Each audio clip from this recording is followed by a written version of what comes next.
همه ما توی زندگی لحظه هایی داشتیم که حس کردیم دیگه هیچ چیزی خوشحالمون نمیکنه. نه انگیزه داریم، نه انرژی. حتی کارهایی که قبلا دوستشون داشتیم برامون خسته کننده و تکراری شدن. این حالت همون بی‌حوصلگیه. ولی خبر خوب اینه که این حس قابل فهمه، طبیعیه و از همه مهمتر قابل درمانه. توی این متن قراره با هم قدم به قدم جلو بریم، بفهمیم بی‌حوصلگی دقیقاً چیه، چرا سراغمون میاد و چطور میتونیم باهاش کنار بیایم و حتی از دلش انگیزه بسازیم. بخش 1. بی‌حوصلگی یعنی چی؟ بی‌حوصلگی یعنی حس خستگی روانی، بی‌انگیزگی یا حتی گمگشتگی. یعنی وقتی صبح از خواب بیدار میشی نمیدونی چرا باید بلند شی. یه حسی که انگار چیزی کم داری ولی نمیتونی دقیق بگی چیه. دکتر جردن پیترسون میگه انسان بدون هدف اسیر بی‌معنایی میشه. و واقعاً هم همینه. وقتی هدف نداشته باشی ذهنت کم کم خاموش میشه. بی‌حوصلگی همون صدای ضعیفیه که از درون بهت میگه یه چیزی رو داری اشتباه میری. بخش 2. چرا بی‌حوصله میشیم؟ بیایید چند تا دلیل واقعی و رایج رو با هم مرور کنیم. 1. نداشتن هدف مشخص. وقتی ندونی واسه چی داری تلاش میکنی، انرژیت زود تموم میشه. حتی بزرگترین آدم‌ها هم اگه ندونن چرا دارن میجنگن خسته میشن. 2. روزمرگی و تکرار. اگه هر روزت مثل دیروزه، ذهنت دیگه هیجان زده نمیشه. ذهن ما تنوع میخواد. خلاقیت توی روزهای یک نواخت خفه میشه. 3. فشارهای روحی و استرس. وقتی استرس زیادی داری و مدام درگیر نگرانیایی، ذهن فرصت نفس کشیدن نداره. بی‌حوصلگی یکی از نشونه‌های خستگی ذهنه. 4. کمخوابی یا تغذیه بد. بدن خسته روح رو هم خسته میکنه. اگه نخوابی، درست غذا نخوری یا ورزش نداشته باشی، خیلی زود بی‌ت انرژی میشی. 5. مقایسه با بقیه. وقتی دائم خودت رو با زندگی بقیه مقایسه میکنی، همیشه احساس ناکامی خواهی داشت. این حس انگیزت رو از بین میبره. بخش 3. چطور از بی‌حوصلگی بیایم بیرون؟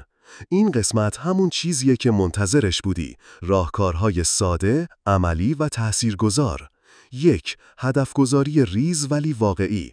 نمیخواد از همون اول بخوای دنیا رو تغییر بدی.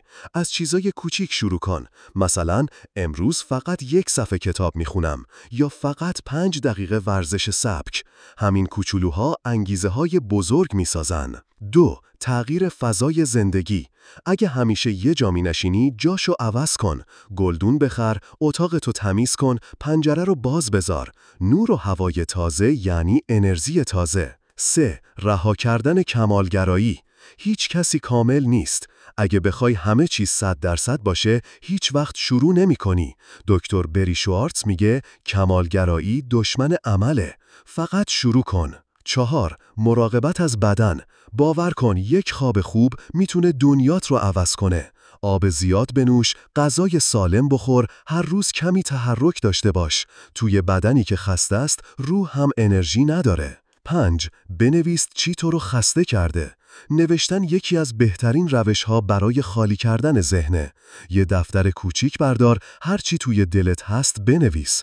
شفاف‌سازی ذهن بهت قدرت تصمیم گیری میده. 6. دور و برت رو پر کن از آدمای انگیزشی. دوستات، پیج‌هایی که دنبال می‌کنی، کتاب‌هایی که می‌خونی، همه روی حال و هوات اثر دارن. دنبال آدمایی باش که تو رو به حرکت وامی دارن. 7. قبول کن که گاهی بی‌حوصله بودن طبیعیه. همیشه لازم نیست در اوج باشی. حتی قوی‌ترین آدم‌ها هم روزهایی دارن که دلشون می‌خواد هیچ کاری نکنن. فقط مهمه بدونی که اون حس موقته.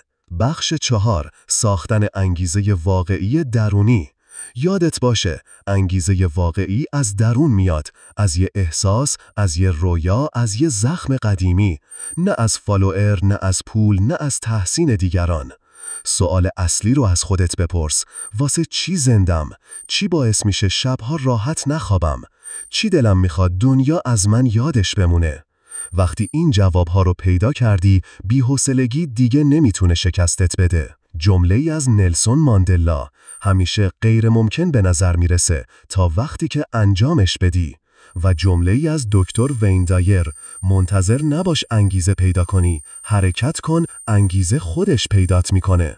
تمرین پایانی: امشب فقط یک جمله واسه فردای خودت بنویس. مثلا فردا قرار خودم و غافلگیر میکنم، یا حتی اگه حسش نیست باز هم انجامش میدم.